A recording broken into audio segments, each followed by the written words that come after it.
Olá a todos, sejam bem-vindos ao primeiro episódio do nosso podcast Ecos da Esperança.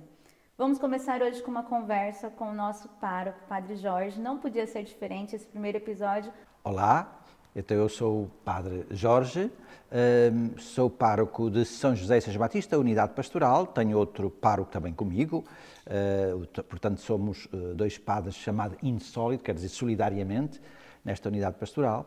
E eu já estou aqui há 8 anos nesta paróquia, mas estou já praticamente há 16 em São João Batista, portanto já estou cá em Coimbra há 16 anos, vindo de uma outra unidade pastoral no Arciprestado de Cantanhede, onde estive 15 anos também, e por meio tive outras nomeações, mas isto foi onde tive mais tempo. Antes tinha estado ao serviço da Diocese no Secretariado da Pastoral das Vocações, também 10 anos, e portanto os meus 42 anos de sacerdote foram passados 10 anos ao serviço das vocações, 15 anos em Febres, 16 anos em Coimbra e já lá vão os 42 anos, e pelo meio com estas nomeações, este trabalho principal, mas tive muitas outras coisas que depois para o quais fui nomeado e que estive a trabalhar, como ser vigário episcopal da pastoral, como ter estado com o Alfa, com outras coisas, com a comunidade de Emanuel, enfim, tive em muitos trabalhos e também fui nomeado para outras paróquias, mas sempre mantendo estas também. Nós vamos ter outras oportunidades até para nos aprofundarmos um pouco nas iniciativas que temos na pastoral, não é, Padre? Sim. Mas hoje eu tenho uma curiosidade. Como que foi essa idealização do podcast? Nós temos uma equipa de comunicação aqui na unidade pastoral. Há aqui muita gente nas paróquias que percebe comunicação, que são jornalistas, que trabalham em vídeos. E então, como fomos convidando, criámos uma equipa de jornalistas mesmo profissionais, mas que vêm ajudar voluntariamente, porque, de facto, a comunicação hoje é muito importante, sempre foi. A Igreja vive da comunicação, o Evangelho é comunicação, e sabemos que, de facto, hoje as pessoas estão muito presentes aí onde se comunica, digamos, de modo particular nas redes sociais. Sim. E então, o novo pároco que veio agora, o Padre João, até gosta disto, de gravações, de vídeos, e então começámos a pensar, por que não começar a fazer também, entrar em comunicação com estas novas vias digitais, fazendo um podcast. E depois outras coisas com certeza virão até, mas esta será uma das primeiras a lançar. Que bom. E esse podcast chama Ecos da Esperança, não é isso? Sim. Como que nós chegamos a esse nome? Como que o senhor elegeu o nome do nosso podcast? Tem alguma coisa a ver com o ano jubilar? Tem, naturalmente estamos no ano da esperança, o ano jubilar da esperança.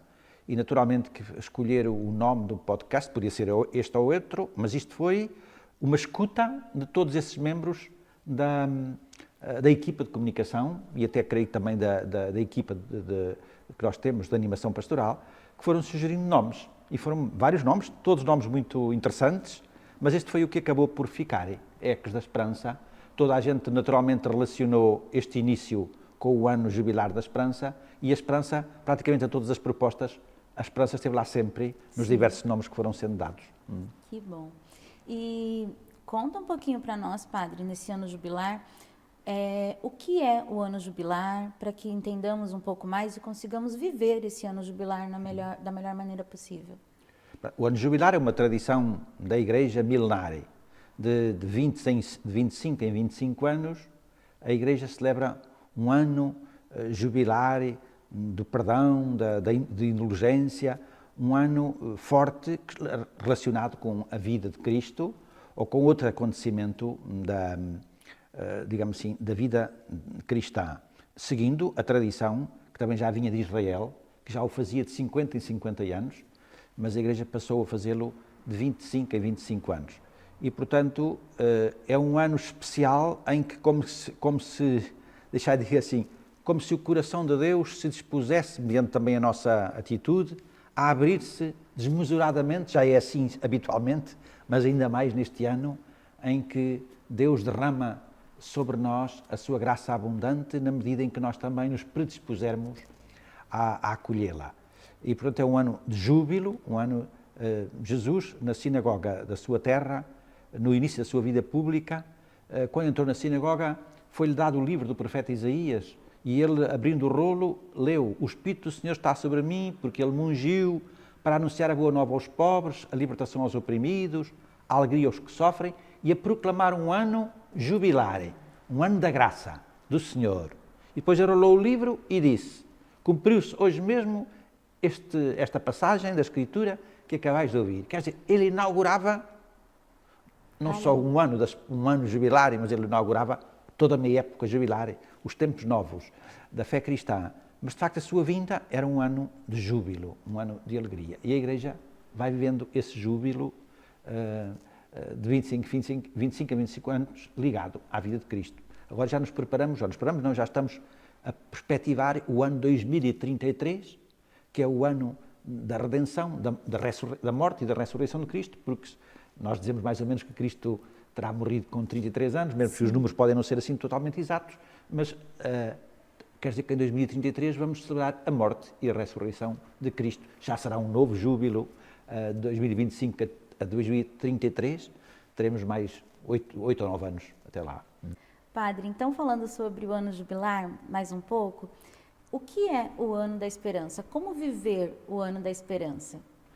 A esperança é uma virtude teologal que está sempre presente na nossa vida. De facto, nós devemos viver a esperança em tudo o que fazemos, porque se não tivermos esperança, não fazemos nada. Nós, até neste podcast, estamos a fazê-lo porque temos muita esperança no resultado que ele pode dar.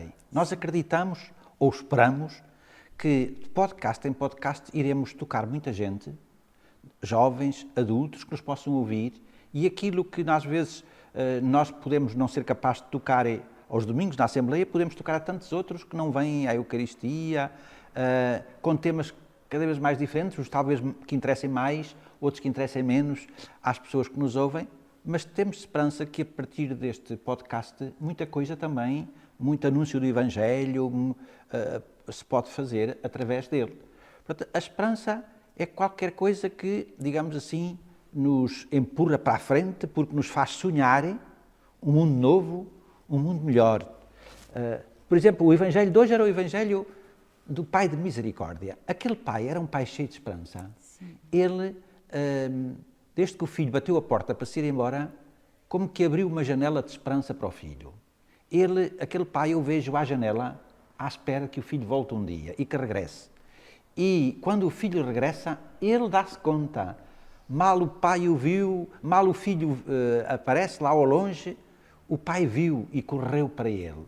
Portanto, aquele pai estava cheio de esperança de que o pai regressasse. E nós vivemos desta esperança de ano após ano e até que cheguemos à grande esperança que é, no fundo, no final da nossa vida. O que é que esperamos quando chegamos ao final da nossa existência? Esperamos a vida plena. E, portanto, nosso Deus é um Deus da esperança e tudo o que a Igreja faz é marcado pela esperança. Porque se assim não for, deixamos de trabalhar, deixamos de insistir, deixamos de nos renovar e se fazemos coisas novas é porque acreditamos na esperança, que é sempre possível ir mais longe e fazer coisas novas. Portanto, neste ano jubilar, até este podcast, é uma manifestação de esperança que nós temos de que o serviço da Igreja pode ser sempre melhorado para chegar mais longe. E na própria Bíblia tem muitos momentos relatados de esperança, não é, Padre? Sim, muitos. Até mesmo a esperança da ressurreição, depois da morte de Cristo. Exatamente. E na caminhada dele no mundo com os milagres e as pessoas indo até ele na época em que ele viveu, não é? Cristo acendeu sempre a esperança no coração de todos aqueles com quem se encontrou. Aqueles que, desesperados, quase iam ter com ele. Aquela mulher adúltera a quem queriam matar e foram pedir a Jesus o que é que devemos fazer, vamos apedrejá-la.